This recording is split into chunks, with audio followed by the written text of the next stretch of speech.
So hello students, I am here with my second module in operation research.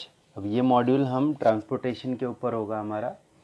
So if you remember, हमने simplex method में हमने बहुत सारे different types of problems देखे थे. उनमें कुछ प्रॉब्लम था. पहला जो प्रॉब्लम था that was on product max, right. दूसरा जो प्रॉब्लम हमने देखा था वो था ट्रांसपोर्टेशन के ऊपर. सो किसी भी ऑपरेशन रिसर्च, किसी भी रियल लाइफ प्रॉब्लम को आप एलपीपी से, लीनियर प्रोग्रामिंग से सॉल्व कर सकते हो, ठीक है. पर उनमें से स्पेसिफिक प्रॉब्लम जैसे ट्रांसपोर्टेशन प्रॉब्लम्स होते हैं, इनको और ईजीएस्ट तरीका भी है सॉल्व करने के लिए, ठीक है. जो हम आज स्पेसिफिकली ट्रांसपोर्टेशन के लिए आज देखने वाले हैं कि कैसे सॉल्व करना है. इसके पहले कुछ ट्रांसपोर्टेशन के बारे में सीख लेते हैं कि व्हाट इज़ ट्रांसपोर्टेशन. ये मेथड जो हम ट्रांसपोर्टेशन मॉडल जो हम लोग पढ़ने वाले हैं, इसका हिस्ट्री क्या है. So basically this model was developed in the year 1941 by F L. Hitchcock. तो ये मैथमेटिशियन थे. इन्होंने ये 1941 में ये बेसिकली इन्वेंट किया था मॉडल. और इन्होंने एक प्रेजेंटेशन दिया था. प्रेजेंटेशन का नाम है distribution of a product from several sources to numerous localities, right. So इनका ये काम प्लस 1947 में टीसी कूपमैन, इन्होंने भी एक स्टडी प्रेजेंट किया था, optimum utilisation of transportation system. So ये दो जो स्टडीज़ हैं, इन्होंने एक्चुअली ट्रांसपोर्टेशन मॉडल को काफ़ी इम्पोर्टेंस दिया या फिर वैल्यू दिया. और इन्हीं दो स्टडीज़ को बहुत के बेसिकली ऊपर ये पूरा ट्रांसपोर्टेशन मॉडल वर्क करता है, ठीक है. सो बेसिकली ट्रांसपोर्टेशन मॉडल में दो ही चीज़ें. एक देखिए, एक तो रहता है कि from plant to warehouse आपको प्रोडक्ट भेजना है, ठीक है. तो हम लोग ये मॉडल डेवलप क्यों कर रहे हैं? बिकॉज हमको जो प्लांट से वेयर हाउस तक जो डिस्ट्रीब्यूशन कॉस्ट है, ठीक है, उनको मिनिमाइज़ करना है. So it is very simple और वेरी ऑब्वियस दैट कि हमेशा हम लोग ट्रांसपोर्टेशन में मिनिमाइज टाइप ऑफ प्रॉब्लम ही देखेंगे, ठीक है. सिंप्लेक्स में जो हम मिनिमाइज देखते थे, तो ट्रांसपोर्टेशन का कोई भी प्रॉब्लम आप उठा लो तो हमेशा मिनिमाइज टाइप ही होगा, बिकॉज ट्रांसपोर्टेशन के कॉस्ट हमेशा हमें कम करने, ठीक है. और कॉस्ट कैसे होगा? क्वांटिटी और कॉस्ट. बेसिकली कॉस्ट कैसे कैलकुलेट होगा? Quantity of product that is being delivered, ठीक है, और cost incurred in transportation. So देखिए, quantity transported from I to J. Basically I is the location of plant and J is the location of warehouse. Okay. So xi represents the quantity, Cij represents the cost incurred from I to j. Okay. So what would be our objective function? Minimize cost into quantity. So basically this will be the total cost incurred for delivering this amount of product, right, from I to j. बराबर. So this is the basically mathematical model. It is just for basic representation of this transportation model. Transportation के problem दो type के होते हैं जो हम लोग आगे देखने वाले हैं. First problem is balance problem, ठीक है, और दूसरे हैं unbalance problem. So balance problem के जो हम रिप्रेजेंट करेंगे वो इक्वेशंस में करते हैं, और अनबैलेंस प्रॉब्लम को इनइक्वालिटीज़ में रिप्रेजेंट करते हैं. अभी मैं आपको एक सिंपल सा मैट्रिक्स बना के दिखाता हूँ, so that you will be able to understand कि ट्रांसपोर्टेशन प्रॉब्लम होता क्या, दिखेगा कैसे. सो ये एक प्रॉब्लम मैं अभी आपके सामने प्रेजेंट करूँगा. So see, this is a simple example of a transportation. So यहाँ पे देखिए, so we have got two plants A and B, ठीक है. किसी भी मैन्युफैक्चरिंग कंपनी के दो प्लांट्स है ए और बी, ठीक है, और उनके बेसिकली 4 वेयर हाउसेस हैं. सो दो मैन्युफैक्चरिंग प्लांट से उनको वेयर हाउस में प्रोडक्ट को डिलीवर करना है, राइट.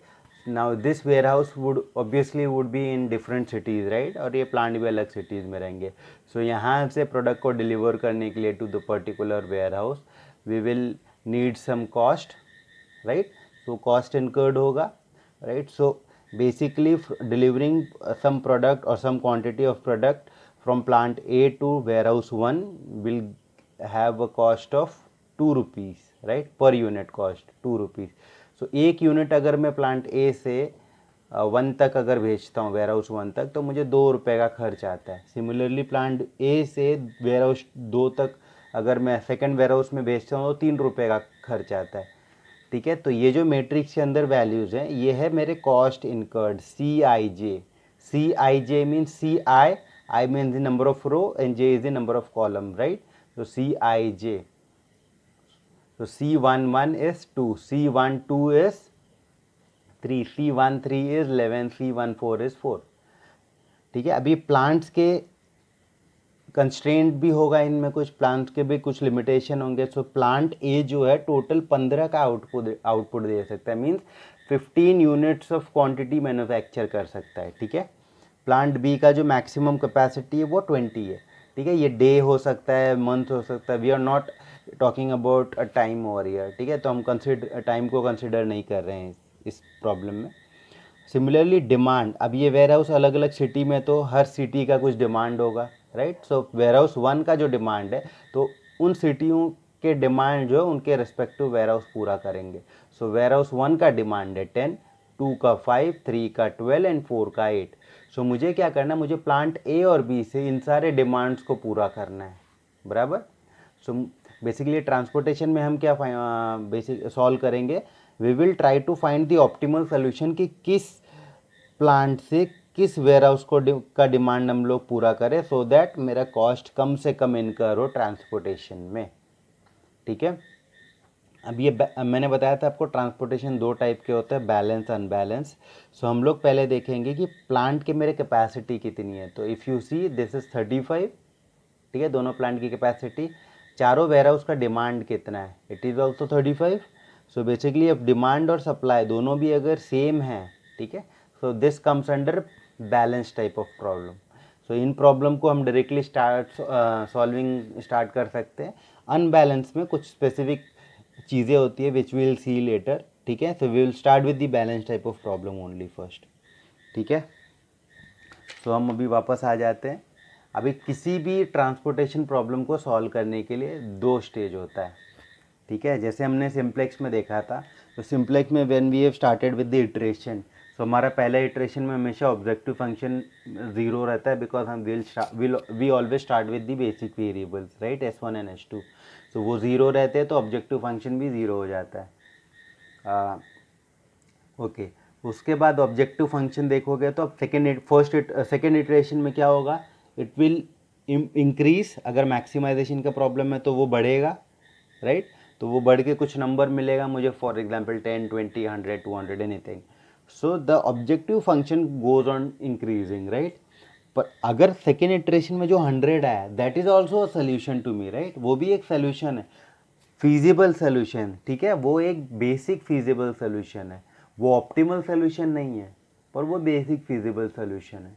ठीक है, तो सिमिलरली लेकिन सिंप्लेक्स मेथड में जो लास्ट में मिलता है मुझे सोल्यूशन, वो मेरा ऑप्टिमल सोल्यूशन मिलता है जब मेरा इटरेशन मैं करते करते मैं फाइनल स्टेज पे रीच हो जाता हूँ, जब मेरे CJ माइनस ZJ के सारे वैल्यू नेगेटिव आ जाते हैं, उस समय मुझे ऑप्टिमल सोल्यूशन मिलता है, राइट? सो सिमिलरली ट्रांसपोर्टेशन में भी हम लोग in the same way solve करेंगे, पर ट्रांसपोर्टेशन प्रॉब्लम को सॉल्व करने के लिए 2 स्टेजेस है। पहले तो है किसी भी ट्रांसपोर्टेशन प्रॉब्लम का एक बेसिक फीजिबल सोल्यूशन निकालना। ठीक है, तो उसके लिए जो 3 बेसिक रूल्स हैं, basically there are many rules, 5 rules हैं, पर हम 3 कंसिडर करेंगे। मैं आपको और जो बाकी 2 हैं वो भी इन शॉर्ट एक्सप्लेन कर दूंगा ड्यूरिंग द एक्सप्लेनेशन टाइम। ठीक है, सो जो पहले 3 बेसिक रूल्स हैं या मेथड्स हैं वो है north west corner rule, least cost method and penalty cost method. Penalty cost method को हम लोग वोगल अप्रॉक्सीमेशन मेथड भी कहते हैं। ठीक है, सो इन तीनों से मुझे ऑप्टिमल सोल्यूशन नहीं मिलेगा ट्रांसपोर्टेशन का। ठीक है, जरूरी नहीं है कि मिल सकता है, luck by chance we can also get the optimal solution. ठीक है, but generally 90% of the chances it won't be an optimal solution. ठीक है, बेसिक फिजिबल सोल्यूशन मिल जाएगा, अच्छा सोल्यूशन मिल जाएगा, बट ऑप्टिमल सोल्यूशन नहीं मिलेगा। सो ऑप्टिमल सोल्यूशन के लिए मुझे सेकेंड स्टेज पे आना पड़ता है, जो कि एक 2 मेथड है, एक है स्टेपिंग स्टोन मेथड और एक है मोदी या मॉडिफाइड डिस्ट्रीब्यूशन मेथड। ठीक है, सो बेसिकली स्टेजेस में मुझे किसी भी ट्रांसपोर्टेशन प्रॉब्लम को सॉल्व करना पड़ता है। तो कोई भी अगर ट्रांसपोर्टेशन प्रॉब्लम आया है, ठीक है, तो by only by solving with this 3 method ना, आई कांट राइट कि this is an optimal solution for this problem. To say that it is an optimal solution, मुझे ऑप्टिमैलिटी टेस्ट करना पड़ेगा, और ऑप्टिमैलिटी टेस्ट ये 2 टाइप के method से check किया जाता है, ठीक है, स्टेपिंग स्टोन और मोदी। अगर स्टेपिंग स्टोन या मोदी किसी से भी मुझे अगर मिल रहा है, ठीक है, ऑप्टिमल सोल्यूशन, तो मैं बोलूँगा कि it is an optimal solution. So we are going to see the first method, that is northwest corner rule, Northwest corner method, ठीक है। इसके लिए प्रॉब्लम ले लेते हैं। So problem would be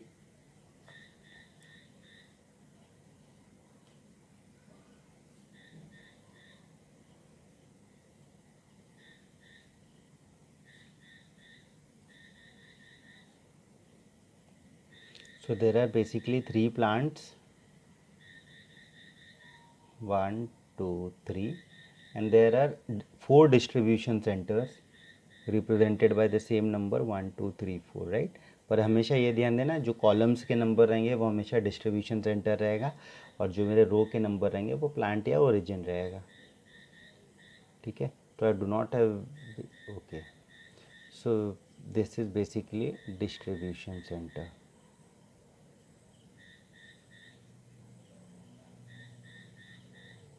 okay, supply देख लेते हैं, मैक्सिमम सप्लाई, और यहाँ पे आ जाएगा डिमांड। सो सप्लाई, प्लांट 1 का मैक्सिमम सप्लाई कैपेसिटी है 6, प्लांट 2 का है 1, और प्लांट 3 का है 10। सिमिलरली डिमांड जो है मेरे डिस्ट्रीब्यूशन सेंटर्स का, जो पहले का डिमांड है वो है डेली का, या डिमांड है 7 5 3 and 2, correct। now we'll check whether it is balanced or unbalanced। so it is 17 5 5 10 and 17, so it is a balanced type of problem, right। अभी कॉस्ट हम देख लेते हैं। so this is C11 which is 2, this is C12 3, then 11 7 1 0 6 1 5 8 15 9, ठीक है। So this is the problem which I need to solve. अब north west corner method हम लोग करेंगे। उसके लिए मैं ये प्रॉब्लम को हम स्टार्ट करेंगे सॉल्व करना। ओके, सो इसी प्रॉब्लम को मैंने थोड़े बड़े एरिया में रिप्रेजेंट किया सो दैट इजीली समझ में आए। So see, this is the distribution centre and these are the plants, right. तो हम स्टार्ट करेंगे नॉर्थ वेस्ट रूल या कॉर्नर मेथड से। सिंपल है, नॉर्थ वेस्ट कॉर्नर मेथड बोलता है कि आप जो भी मैट्रिक्स होगा, ठीक है, उस मैट्रिक्स का नॉर्थ और west, so this is west and this is north, right. So this वहाँ से स्टार्ट करना है प्रॉब्लम को सॉल्व करना। तो ये मेरा पहला सेल आएगा, ठीक है। अब ये सेल में आप देखिए, सो प्लांट 1 का मैक्सिमम कैपेसिटी है 6, और जो डिस्ट्रीब्यूशन सेंटर है, ठीक है, उसका रिक्वायरमेंट है 7। सो अगर मैं प्लांट 1 का इन दोनों में से जो मिनिमम नंबर रहेगा, पहले तो आपको रूल समझा देता हूँ। सो इन दोनों में से जो मिनिमम नंबर रहेगा वो मुझे यहाँ पे लिखना है, ठीक है। तो इसका मतलब क्या होता है कि देखिए, डिस्ट्रीब्यूशन सेंटर 1 का जो रिक्वायरमेंट है वो 7 का है, ठीक है, लेकिन प्लांट 1 का मैक्सिमम जो कैपेसिटी है वो 6 का ही है। सो अगर मैं यहाँ पे प्लांट 1 से डिस्ट्रीब्यूशन सेंटर को अगर सारे प्रोडक्ट भेजता हूँ तो भी मैं मैक्सिमम 6 ही भेज सकता हूँ, ठीक है। सो इसलिए इन दोनों में जो मिनिमम रहेगा वो, तो यहाँ पे मैं बेसिकली 6 आ जाएगा, ठीक है, ब्रैकेट में। अब अगर ये यहाँ पे पूरे के पूरे 6 एलोकेट कर देता हूँ, तो ये मेरे पूरे जो प्लांट 1 की कैपेसिटी है वो ख़त्म हो जाएगी। इसका मतलब मैं प्लांट 1 से 2 3 4 डिस्ट्रीब्यूशन सेंटर को कुछ नहीं भेज सकता, तो मैं इसको कर दूंगा कैंसिल, करेक्ट। अब मेरे डिस्ट्रीब्यूशन सेंटर का 1 का रिक्वायरमेंट कितना बाकी है, 6 पूरा हो गया, 1 बाकी है, ठीक है। So this is how we need to solve. अब ये सेकेंड स्टेज। अब वापस से हम देखेंगे, ये मैं नया मैट्रिक्स बना। अब इस मैट्रिक्स में north west which becomes this, north and west, right. अब यहाँ पे देखिए, so 1 and 1, so minimum is 1, ठीक है। प्लांट 2 का मैक्सिमम कैपेसिटी 1 का है और डिस्ट्रीब्यूशन सेंटर का कितना रिक्वायरमेंट है 1, सो वो जो है प्लांट 2 पूरा का पूरा कैपेसिटी 1 DC 1 को भेज देगा, ठीक है। उस केस में प्लांट 2 का पूरा कैपेसिटी हो जाएगा ख़त्म, एग्जॉस्ट हो जाएगा। Similarly this will also become zero, that means distribution centre 1 का पूरा कैपेसिटी हो गया है ख़त्म, करेक्ट। अब हमारा नया मैट्रिक्स बना ये। अब नए मैट्रिक्स में अगेन हम north west which becomes this, west north basically एक ही है तो नॉर्थ वेस्ट ही हम लेंगे, कंसिडर करेंगे ये नॉर्थ है तो नॉर्थ वेस्ट में क्या हो जाएगा। अब देखिए आप, डिस्ट्रीब्यूशन सेंटर का रिक्वायरमेंट है 5, प्लांट 3 का जो कैपेसिटी वो 10, दोनों में मिनिमम है 5, इसमें यहाँ लिख दूंगा 5, ठीक है। अब ये हो गया फुलफिल, एग्जॉस्ट हो गया, यहाँ पे बचा 5। अब ये नया मैट्रिक्स बना, ठीक है। ठीक है, अभी इन नॉर्थ वेस्ट ये हो गया सेल। अभी यहाँ पे अगर मैं आता हूँ तो प्लांट 3 का 5 का कैपेसिटी बचा है, डिस्ट्रीब्यूशन सेंटर का 3 का रिक्वायरमेंट है 3, सो मैं 5 में से 3 यहाँ पे एलोकेट कर दूँगा, ठीक है। ये भी पूरा एग्जॉस्ट हो जाएगा, यहाँ पे बचेगा 2, दिस इज हियर, राइट। तो इस केस में बैलेंस प्रॉब्लम में हमेशा आपको लास्ट में देखोगे तो आपका जो सोल्यूशन है वो प्रॉपरली बैलेंस रहेगा, ठीक है।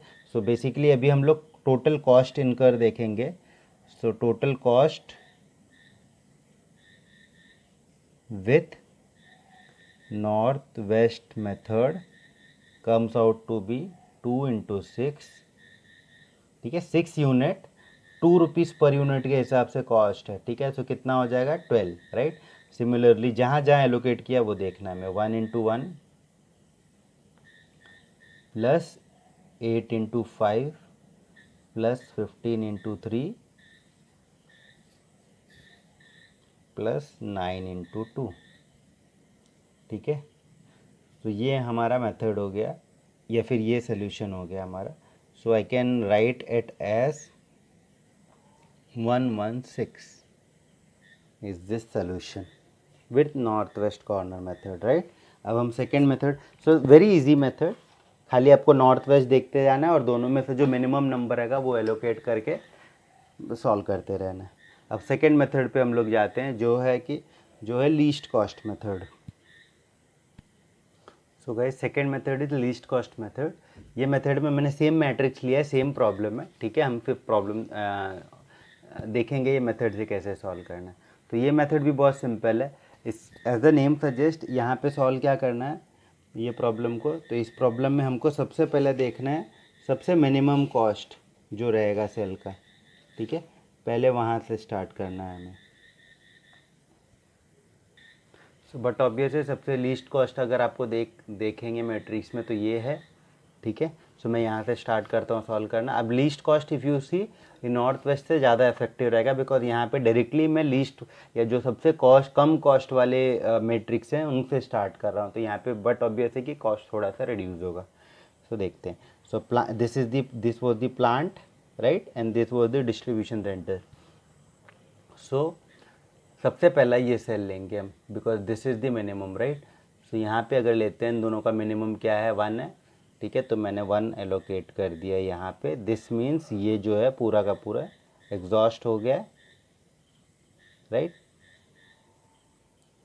अब उसके बाद हम आ जाते हैं सेकेंड में। अगर 1 यहाँ पे चला गया तो यहाँ का अभी कितना डिमांड बचा 4, 5 था डिस्ट्रीब्यूशन सेंटर का डिमांड, यहाँ पे 1 कंज्यूम मतलब 1 प्लांट 2 से मिल गया मुझे, अभी 4 बाकी है, ठीक है। अब देखते हैं हम लोग इसमें से सबसे minimum cell, so which becomes this, ठीक है। 6 and 7, सो मिनिमम है 6, तो यहाँ पे 6, ये एग्जॉस्ट हो गया पूरा, यहाँ पे बचा 1, करेक्ट। अब हम आ जाते हैं यहाँ पे, the minimum is 5, right. 10 available है पर डिमांड है 1, सो मैं यहाँ पे 1 कर दूँगा, ठीक है। ये एग्जॉस्ट हो जाएगा 0 और ये एग्जॉस्ट ये बचेगा 9, ठीक है। अब इन तीनों में से मिनिमम है ये, ठीक है। 4 डिमांड अभी बाकी है, 9 अवेलेबल है, सो मैं 4 का 4 पूरा यहाँ पे दूंगा, ये कंप्लीट हो जाएगा एग्जॉस्ट, और यहाँ पे बचेगा 5। इन दोनों में मिनिमम है 9, ठीक है। सो 2 का डिमांड है, ये बचेगा 3, और ये जो 3 का डिमांड है ये लास्ट में, बिकॉज ये सब इन सबसे बड़ा है, तो यहाँ पे 3, ये हो जाएगा 0, ये भी 0 है और ये भी 0 है, ठीक है। इस केस में हम लोग टोटल कॉस्ट इनकर्ड देखेंगे अगर, तो 2 into 6 plus 1 into 0 plus 5 into 1 plus 8 into 4 plus 15 into 3 plus 9 into 2, 12 plus 0 plus 5 plus 32 plus 45 plus 18, correct? So if we calculate the total,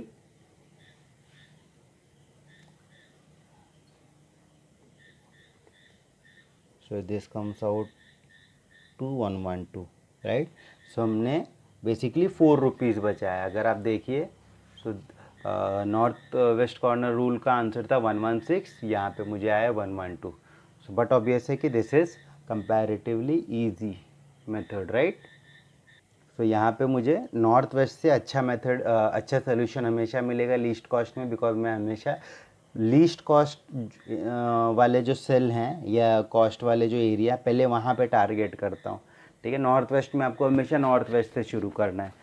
so but obvious है कि ज़रूरी नहीं नॉर्थ वेस्ट में आपको हमेशा कॉस्ट कम लगेगा, ऐसा तो कोई रूल नहीं है, ठीक है। अब तीसरा जो है वो है उसको बोलते हैं वोगल अप्रॉक्सीमेशन मेथड, या शॉर्टकट में वैम भी बोलते हैं। पर उसके पहले मैं दो, नॉट वेरी इम्पॉर्टेंट, ठीक है, पर ये भी 2 टाइप ऑफ प्रॉब्लम है, वो भी देख लेंगे हम लोग, उसके बाद हम लोग वैम पे जाएंगे। सो नेक्स्ट 2 जो मेथड हैं जो कि उतने इम्पॉर्टेंट नहीं हैं बट स्टिल मेथड्स हैं, सो वी विल स्टडी दो ऑल्सो। सो 2 और मेथड हैं जो हैं रो मिनिमा और कॉलम मिनिमा मेथड, ठीक है। बहुत ही इजी मेथड है। जो पहला है रो मिनिमा मेथड, इसमें क्या करेंगे हम लोग, मैट्रिक्स को रोज़ और कॉलम, रोज़ में बेसिकली देखेंगे। सो ये फर्स्ट रो हो गया, ठीक है। तो फर्स्ट रो में सबसे पहले हमें मिनिमम वाला सेल देखना है, तो मिनिमम सेल ये हो गया, तो पहले के एलोकेशन यहाँ पे कर देना है। सो 6 का एलोकेशन हो गया, कंज्यूम, यहाँ पे बचा 1, ठीक है। अब आ जाते हैं ये सेल पे। सो दिस और दिस, पर this is the minimum, right. So हम लोग यहाँ पे एलोकेशन करेंगे। सो यहाँ पे एलोकेशन 5 डिमांड है लेकिन सप्लाई ओनली 1 है, तो 1 का, ठीक है। ये पूरा हो गया पूरा, यहाँ पे 0, ये हो गया 0, ठीक है। यहाँ पे बच गया 4। अब यहाँ पे सबसे मिनिमम क्या है 5, तो यहाँ पे लेकिन 1 का ही डिमांड बाकी है, तो 1 का डिमांड पूरा कर देंगे, ये हो जाएगा 0, यहाँ पे बचेगा 9। अब उसके बाद इन दोनों में सेल रो में मिनिमा कौन सा है 8, फिर उसके बाद 9, उसके बाद 15, राइट। द सेम वे यहाँ पे आ जाएगा 4, यहाँ पे बचेगा 5, यहाँ पे आएगा 2, यहाँ पे बचेगा 3, यहाँ पे आएगा 3। सो इन द सेम वे, ठीक है, आपको रो मिनिमम मेथड करना है। ये this also comes out to be, I think आपको जो हमको लिस्ट कॉस्ट मेथड में मिला है सेम आंसर मिलेगा 112, ठीक है। यही हमें कॉलम मिनिमम में भी करना है, उसका भी आंसर हम लोग देख लेते हैं। So we will try to solve in this only, ठीक है। सो अब इसमें हम लोग कॉलम वाइज सॉल्व करेंगे प्रॉब्लम को। सो 2 1 5 3 0 8 11 6 15 7 1 9, टू बी क्लियर, ठीक है, ये है। अब पहले ये कॉलम देख लेते हैं सबसे, मैं नहीं तो मैंने एक काम करता हूँ, पहले नया बना देता हूँ मैट्रिक्स, सो दैट समझ में आए कन्फ्यूजन ना हो। So guys we are here with the matrix, ठीक है। आप कॉलम वाइज इसको सॉल्व करेंगे। सो सबसे पहला कॉलम ये है, सबसे मिनिमम सेल मुझे ये मिला है, तो ये सबसे पहले मैं कॉस्ट ये है सबसे मिनिमम वाला कॉलम 1 में। सो मैं यहाँ पे अलॉटमेंट करूँगा, this is 1, okay, because 1 and 7, तो मिनिमम वॉज 1, यहाँ पे बचा 6। सो इसका डिमांड अभी 6 है, पहला जो है, सो 1 का जो डिमांड था वो पूरा हो गया प्लांट 2 से, ठीक है। ये हो गया एग्जॉस्ट। उसके बाद सेकेंड जो लिस्ट है वो क्या है, ये बिकॉज यहाँ पे 6 बाकी, यहाँ पे भी। सो उसके बाद इस कॉलम में सेकंड लीस्ट जो रहेगा वहाँ पे हमें जाना है, तो वो है ये। तो यहाँ पे 6 और 6, तो एज इट इज़ 6 आ जाएगा, ठीक है। इन दिस वे ये कंज्यूम हो जाएगा और ये एग्जॉस्ट हो जाएगा, this become 0, this will also become 0। अब मेरे पास कॉलम बच गया ये और ये। तो सेकंड कॉलम में सबसे मिनिमम ये है और तो कोई बचा नहीं है, तो लॉजिकली यही रहेगा। अगर मल्टीपल और रोज़ रहते हैं तो आपको उसमें से मिनिमम सेलेक्ट करना है, ठीक है। सो यहाँ पे वेरी सिंपल सेम वे में अलॉटमेंट होगा 5 10। सो 5 का this will become 0, second column में आ जाते हैं, ठीक है। यहाँ पे 5 बचेगा, सेकेंड कॉलम में आ जाते हैं, थर्ड कॉलम में 3 और 5। सो यहाँ पे 3, this will become 0, this will become 2। Similarly उसके बाद लास्ट कॉलम 2 0 0, राइट। सो इसका आंसर अगर हम लोग देखेंगे total cost, so this will come out to be 12 plus 1 plus 40 plus 45 plus 18 1 2 3 4 5 2 3 4 5, ठीक है। सो 12 plus 1 13, 85 and 30 105 06. So this comes out to be 116. Okay.